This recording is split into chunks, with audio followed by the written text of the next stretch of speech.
Let's dive into the discussions shaping the nation. Yeah, here we are, the first bill of this Dáil, first bill of this government, and we're off to an extremely bad start, both procedurally and in terms of what the government is proposing. Procedurally, because we're guillotined, very short second stage debate, then straight into our amendments, all of which I think were ruled out of order, and tiny amount of time for that, and then bang, voted all through this evening. In terms of content, because the priority first act of the government is to create an additional 3 new junior ministers and an extra super junior minister, so-called. The most number of ministers and junior ministers and super-duper junior ministers ever, and the highest percentage ever. I mean, almost not far off 1 in 2 government TDs are going to be ministers or so-called ministers in one form or another. 38 out of 95 government TDs. Incredible. And it gives you a hint of what these negotiations between Fianna Fáil, Fine Gael and the Lowry Regional Group and the Healy Rays was really about.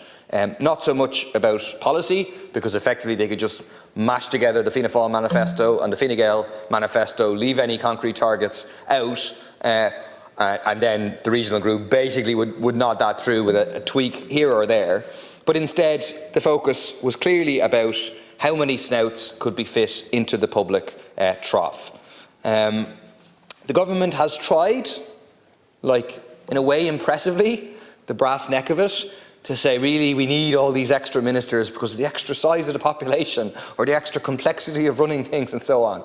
I mean, they don't believe it, the public doesn't believe it, nobody believes that is what is really going on here. I mean, the idea that it's linked to an increase in the size of the population, it doesn't hold any water. I actually, the other night, I went and looked up various countries around the world, what size governments they have. There's quite varying sizes, but there's not much correlation between the number of ministers and the population of a country. There are larger countries with fewer ministers. Denmark, for example, has a population of 6 million with 25 ministers total. There's other smaller countries that have more ministers. It doesn't relate to population size. But that's just a cover for the real reason, which is about the sharing of the spoils of power between a number of different parties and groupings.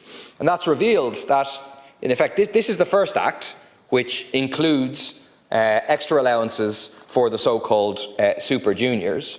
But the next act, which presumably will be done by ministerial order, the minister might clarify, is to push through extra expenses for the junior ministers.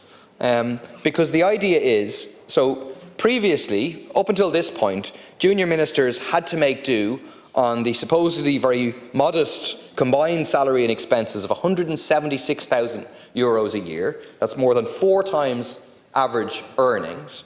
But then, certainly some of them were putting on the poor mouth, saying we're losing out because as a result of getting that, they lose their access to the travel and accommodation allowance that TDs get, which is a banded system based on how far away from the Dáil people live. But for those who live furthest away, is in excess of €35,000. I read former Fine Gael Chief Whip Paul Keogh claiming that junior ministers were sleeping in hostels as a result.